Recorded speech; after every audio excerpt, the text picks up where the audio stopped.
It's really important that you find a routine that you can consistently improve on week after week and follow that Bruce Lee mentality, one kick 1,000 times.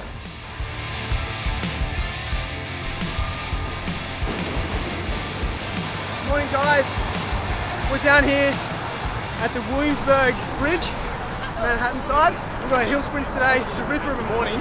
We're going to be joined by a bunch of the community who are also going to do hill sprints, and today is all about anaerobic threshold training. So effectively we're going to do 12 efforts. The first 6 at 45 seconds on, 90 seconds off. The second 6 at 30 seconds on, 90 seconds off. The intention of this is essentially giving your body enough rest to remove the lactate but keeping your heart rate elevated. Working an anaerobic threshold is a great way to build not only your absolute speed but also the ability to repeat that over intensity. Later today I'm flying out to LA. I'm going to catch up with the one and only Hunter McIntyre. We're going to get some sweat sessions on, just talk shop, and he's going to teach me some few skill sets. So this is my AM session, and later on today we got my PM session, so stick around to the end of the video. We'll just go in pairs, threes, just go one after the other. You essentially just look at your time, 45 seconds. And then best thing to do is, particularly when you get into your working sets, you kind of know, you'll see like where you're aiming for. And ideally, you're trying to keep your consistency. So you'll know, like based on the distance, if you're hitting your mark consistently.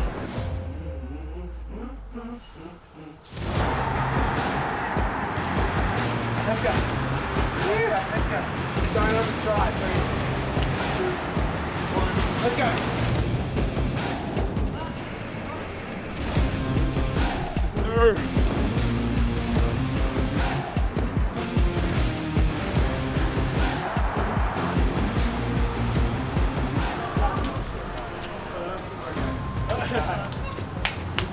Gotta love the legends in the morning. Great community to start a session, and we're gonna head back now. If you need more information on anaerobic threshold, let me know in the comments down below. But effectively we did what was a 1 to 2, so a 1 effort to 2 rest. So for every 1 second of work we do 2 seconds of rest. Something to think about. See you back in the apartment.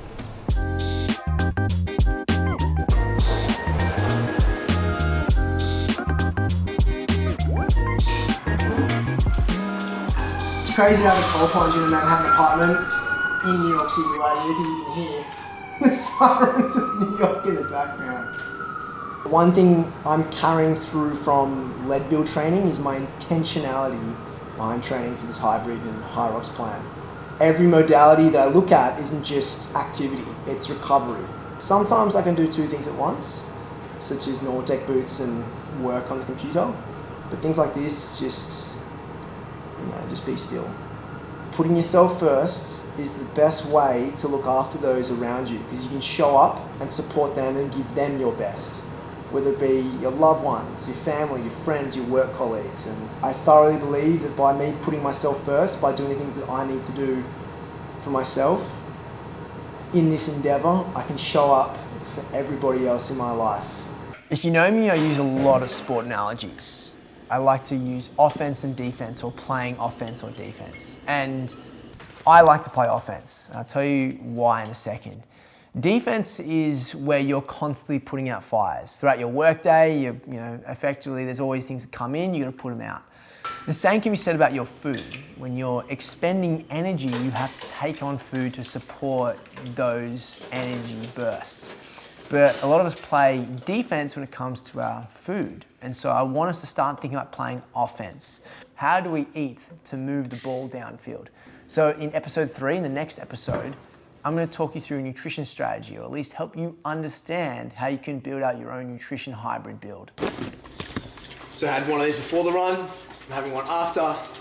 We've got 3 eggs, avocado toast, just 1 slice of sourdough, and then a full serving of the Power Bowl.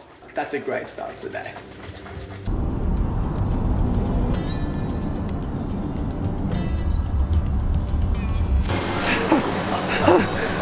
Carry on bag for fire.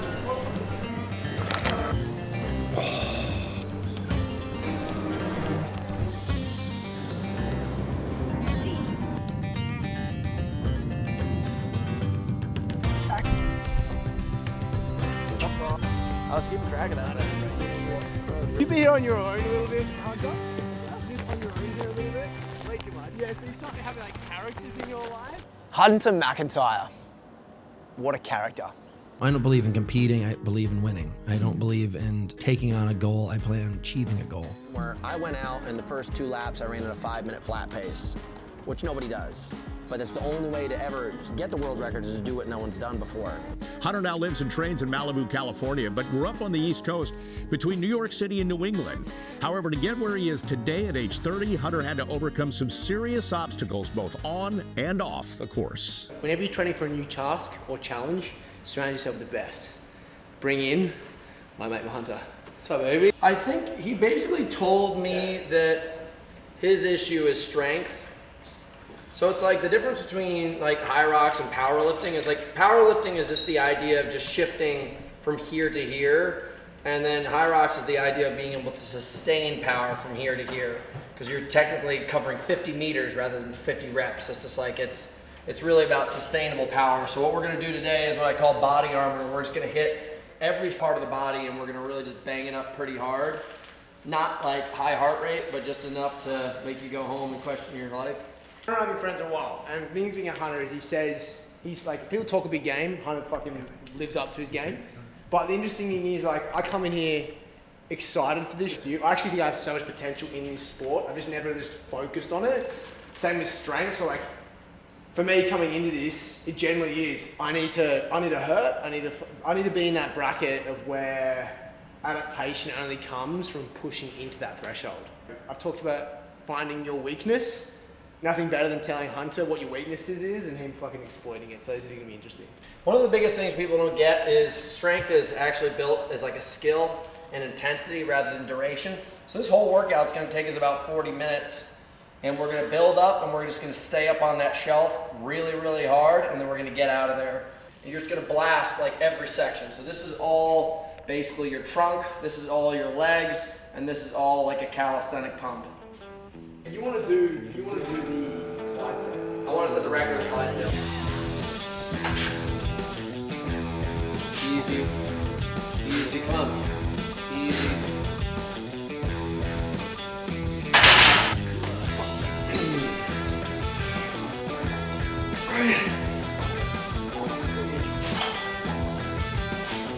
Fight. Again. Come on. Up, up, up, up, up, up. Again. Big, big, big, big. Yeah, I feel like I know going into that how weak I am, and I say weak because I generally am, and so I feel kind of pushed me to that percentage of like, I think he was fair to me, but also he realizes where I'm starting. So he told me my target that I have to get to, give me a target, and I'm all about it. So, you know, I think that stuff's not going to worry me, especially with the rest time we get. It's the lactate build-up that Hunter has at some point for us. The 40-foot farmer walk is basically going to be down and then back, and you're going to basically try to be as heavy as you possibly can be there. Yeah, because it's just muscular tension. So if you don't have a strong back, you're like this when you do the sled pull. Yeah. All right, squeeze ass cheeks, squeeze traps, engage. Stand up, stand up, stand up. Shoulder blades up. Now walk. Up, up, up, up, up, up, up, towards your ears, up to your ears. Squeeze, squeeze, squeeze, squeeze, squeeze. Squeeze. Squeeze. Come on, come on, come on, come on, come on, come on. Good. How'd that feel? Find the weight, just, I'm really fucking obviously weak up here. This is paradise to me. Especially coming off running 100 miles, where you're doing zone 2. You're doing very small, but you are doing leg strength work. So if you're doing this shit, is awesome. Bring me back to running days. How many weights? I'll just grab a bunch of 10s, because we'll just add 10 every time. Just break down. 10. Grab as many 10s as you can. Okay. As I said, these things kind of suck, so. You want to put the other plate on? Right here is not that heavy, but since we're just training together, I'll just work on my form with you, but you should go as heavy as you fucking possibly can. Gotcha.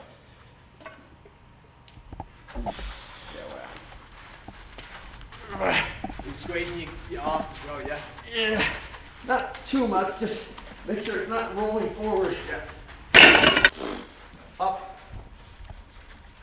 Up, up, up, up, up, up, up. Up, up, up, up, up.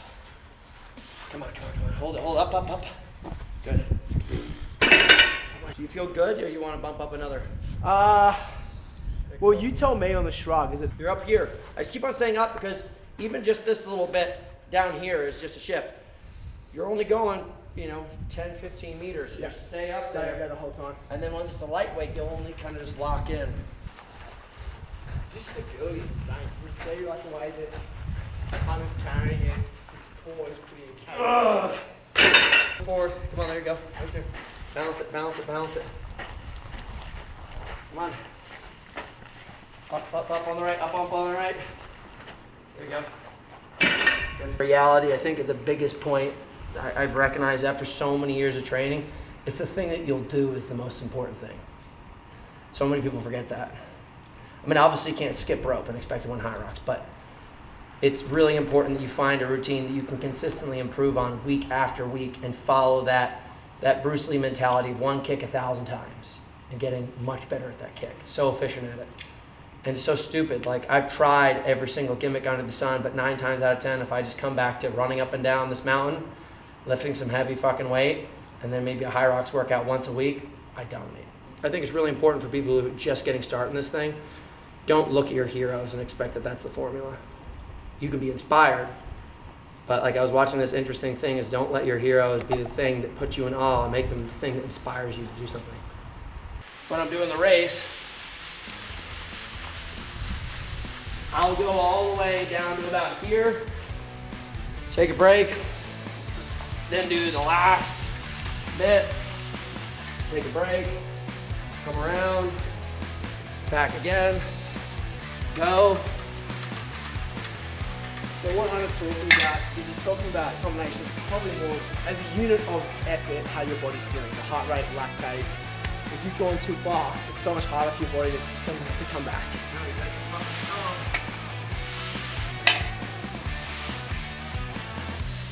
You actually was doing an erg row.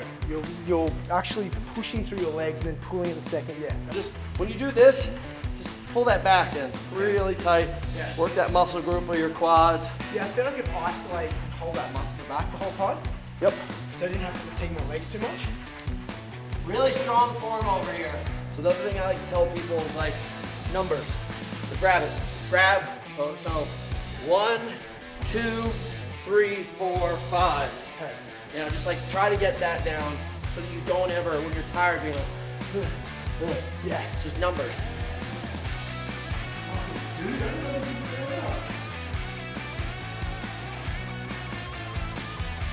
Is that right?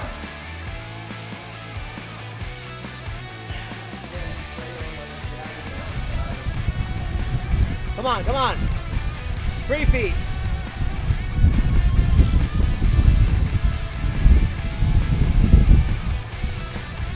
Okay. Wow. Oh! Come on!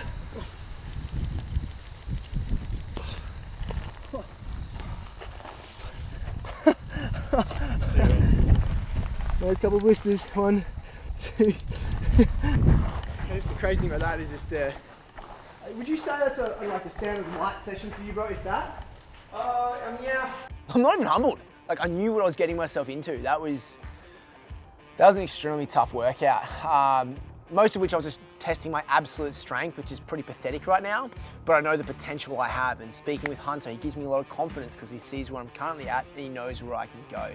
My hands are still blistered from that rope climb. That was challenging. So really appreciate you guys watching this series. I hope you're getting value out of it. In upcoming episodes, we have Matt Choi, Nick Bear, and I visit other locations in America to support how I'm going about building in this hybrid training program. At the end of the day, I want to learn from the best. I want to teach you guys how you can learn from the best, because ultimately that's how you sharpen yourself to be better. So I'm DC. If you're loving what you're seeing, subscribe and we'll see you in the next video. All the things here he's most proud of. And straight up, the things that I would think of are all these HYROX achievements, right? And lo and behold, the thing he's most proud of is actually a competition, probably like no other. You won't ever see it ever again. You really won't do. They've gotten soft on TV now. Yeah. Alright, UFC fighters, fucking national champions, everything, dude. And how did you win? Like, what was the thing that you had? It was just one-on-one in a wrestling match, right? So it's 8 brackets of 8. these two go, these two go, these two go, these two go, and then there's 4 champions, and these two go, and then it's these two, and then the champion of the brackets then goes against the grand champion to see who could set the course record, what's called the Skullbuster. So I went and won all the brackets, and you have to fight, you have to do strongman competitions and all this shit. And then all of a sudden I won all those, and I got to the grand champion, this guy Tommy Hackenbrook, who I think took second at the CrossFit Games like 3-4 years earlier, and he was the grand champion. Then I beat him, and then I won the whole season, and then to try to knock me off, they put me back into the brackets again against all the old champions, won all those brackets, and they just kept on trying to knock me down. It was nuts. So you're undefeated on the show. Undefeated. No one ever took me down.